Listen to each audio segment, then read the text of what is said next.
Hello friends, आज की movie का नाम है द पिग। ये कहानी है मिस्टर रॉब की, जिसका कैरेक्टर प्ले किया हुआ है निकोलस केज ने। यहाँ पे हमें दिखाया जाता है कि मिस्टर रॉब अपनी वाइफ की डेथ के बाद पूरी दुनिया से अलग हो गए हैं और एक कॉस्टली जाति के पिग के साथ में एक जंगल में रहते हैं। रॉब पहले पोर्टलैंड में एक फेमस शेफ था और उसकी रेसिपी बहुत फेमस थी। प्रेजेंट में हमें दिखाया जाता है कि यहाँ रॉब अपने पिग की मदद से एक बेहद कीमती वेजिटेबल सर्च करता है और आमिर नाम के एक आदमी के साथ में पार्टनरशिप करा हुआ है। ये वेजिटेबल के बदले में आमिर उसको अपने यूज का सामान देता है और आमिर इस वेजिटेबल को ले जाके बड़े रेस्टोरेंट्स में सेल करता है। एक रात रॉब जब सो रहा होता है, कुछ आवाजें होती हैं, उसका पिग जाग जाता है, यानी कि पिग को पता चल गया था कि कोई है, लेकिन रॉब को कुछ नहीं पता चल पाता। रॉब जैसे ही देखने के लिए आगे बढ़ता है, कुछ लोगों ने रॉब के ऊपर अटैक किया और काफी चोट लगने की वजह से रॉब बेहोश हो जाता है। उस पिग को कुछ लोग चुरा के लेके गए हुए। सुबह होती है, रॉब जागता है और तुरंत आमिर के पास पहुंचता है। वो आमिर की मदद से वहाँ के लोकल ड्रग डीलर से पता करने के लिए उसका पिग किसने चुराया हुआ है। यहाँ पे पता चलता है कि पिग को किसी ने पोर्टलैंड में हैंडओवर किया हुआ है। रॉब और आमिर एक जगह पे पहुंचते हैं जहाँ पे इनलीगल तरीके से फाइटिंग चलती होती है। वहाँ का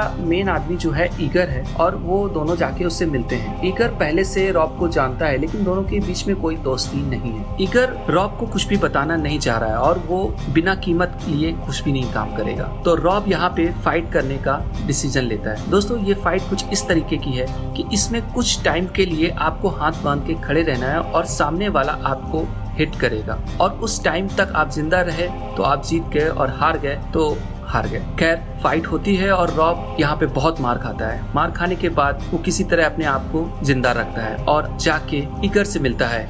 ईगर यहाँ पे उसे उसके पिग का एक क्लू देता है और दोनों लोग आगे निकल जाते हैं। अगली मॉर्निंग रॉब और आमिर ब्रेकफास्ट कर रहे होते हैं। तभी यहाँ पे दिखाया जाता है कि आमिर के पेरेंट्स भी रॉब के रेस्टोरेंट में आते थे और एक साल पहले आमिर की मॉम ने सुसाइड कर लिया है। यहाँ पे रॉब आमिर को बोलता है यूरिडाइस रेस्टोरेंट में अपने लिए कुकिंग कराने। रॉब अपने ओल्ड घर में जाता है और जहाँ पे वो कभी रहा करता था अपनी वाइफ के साथ में। हमें यही पता चलता है कि उसकी वाइफ की डेथ के बाद वो सारी सोशल लाइफ को छोड़ के जंगल में रहना चालू कर दिया है। यूरिडाइस रेस्टोरेंट में जाके वो डेरिक से मिलता है। डेरिक जो वहाँ का हेड कुक है, वो कभी रॉब के रेस्टोरेंट में काम भी करता था और यहाँ रॉब डेरिक को समझाता है कि जो तुम्हारा सपना था तुम वो नहीं कर रहे हो, तुमने ये रेस्टोरेंट खोला है, तुम्हारा सपना पब खोलने का था। इतनी सब बातें सुन के वहाँ का हेड कुक थोड़ा सा सैड हो जाता है, क्योंकि अभी भी रॉब उसके बारे में सोचता है। उसकी आंखों में आंसू आ जाते हैं और उसको एक सच बताता है। वो बोलता है कि आमिर के फादर ही है जो तुम्हारे पिग के चोरी होने की वजह है। ये मुझे आज ही पता चला है आमिर से मिलके।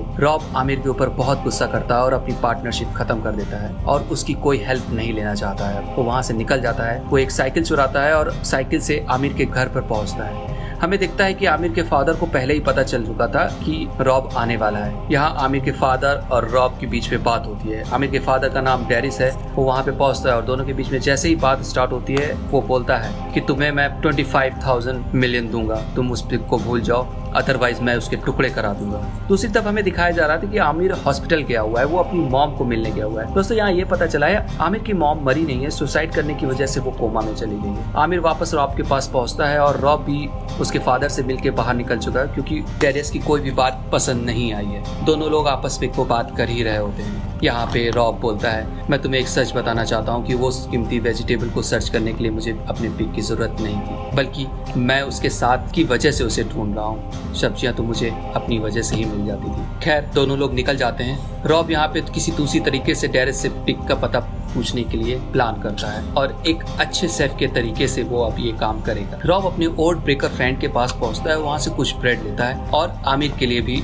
एक दो ब्रेड ले लेता है और आमिर को अपनी वाइफ लॉरी के कलेक्शन के लेने के लिए भेज देता है। वहाँ से वो एक बहुत महंगी सी रेड पॉइंट लेके आता है। आमिर और रॉब मिलके डेरिस के लिए बहुत अच्छा सा डिनर बनाते हैं। प्रिपरेशन इतना अच्छा था कि डेरिस को अपनी वाइफ की याद आ जाती है कि जिस तरह से रॉब ने कभी उसको और उसकी वाइफ को डिनर कराया था। डेरिस ये सब फील करके रोने लगता है और उठ के दूसरे रूम में चला जाता है। वहाँ पे रॉब भी उसके पीछे पीछे जाता है। रॉब पूछता है, वेयर इज माई पिग? डेरिस बहुत कस के रोने लगता है और बोलता है कि अब वो इस दुनिया में नहीं है। जिन लोगों को मैंने तुम्हारे पिग को लेने के लिए भेजा था, उन लोगों की वजह से वो मार चुका है। ये सुनकर रॉब रोने लगता है। आमिर रॉब को वापस वहीं पे ड्रॉप करता है जहाँ से उसने पिक किया हुआ था। आमिर के साथ रॉब ने अपनी पार्टनरशिप कंटिन्यू रखी हुई है। वापस आने के बाद रॉब एक टेप प्ले करता है जिसमें उसकी वाइफ लॉरी की वॉइस रिकॉर्ड थी और उसमें सॉन्ग था आई एम ऑन फायर। यहाँ मूवी एंड होती है और एक मैसेज देती है कि हमें किसका साथ अच्छा लगे कहा नहीं जा सकता है और दूसरे उस चीज को किसी और तरीके से भी देख सकते हैं। यहाँ सब सोचते थे कि रॉब अपने पिक को वेजिटेबल सर्च करने की वजह से रखे हुए था। दरअसल ऐसा कुछ नहीं था। रॉब और उस पिक की अच्छी दोस्ती थी। दोनों को एक दूसरे का साथ बहुत अच्छा लगता था। तो दोस्तों मूवी अच्छी लगी हो तो please like share subscribe. Till then bye bye.